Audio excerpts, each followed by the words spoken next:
first book when she was only 11 years old. Now, a recent local high school graduate is planning to sign copies of her, is it her second or third book? She's got 3 books sitting here next month at Joseph-Beth Booksellers. But first, our good friend Issey Sherman is here in our studio. You were here the last time when you wrote Crumbled City, and you were just 11, Issey. So good to see you. Yeah, you too. Thanks for having me on. Yeah, so your new book is called Dream Crasher. Tell me about it.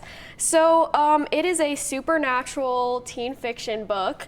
It's in like a first-person perspective, and it kind of tells the story of a girl who starts having these weird, mysterious dreams right around the time of a local death in her town. Ooh. So kind of murder mystery-ish, and she has to use the clues from these dreams to help solve the case. That's what I'll say. Neat. So her name is Denmark. Yes. How much is she like you, or how much are some of the characters in the book like based on people you know or your life situations? Yeah, I mean, I think I try not to make my main characters literally me, but it's easy to do. You know, I want them to be relatable to people. Mm-hmm. She is actually half Thai, which is kind of a little nod to my part Thai family. My mom is half Thai, good. I included that.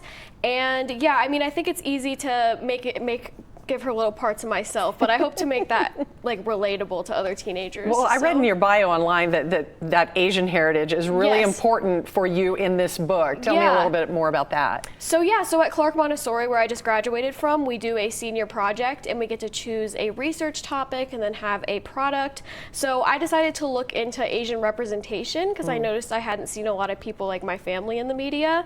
And I did a lot of research and kind of learned about stereotypes and all that stuff.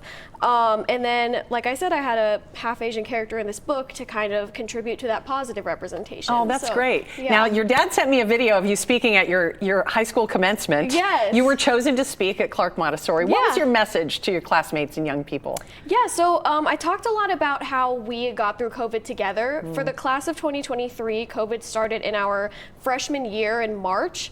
So I talked a lot about how we got through that despite our differences. You know, my class, we were all totally different. Some like sports, some like art, but at the end of the day, we all still got through that together. And then I was kind of saying like, look, we made it to today and how hopeful that is. How do you think it'll make you better maybe at achieving goals that you did get through something like that?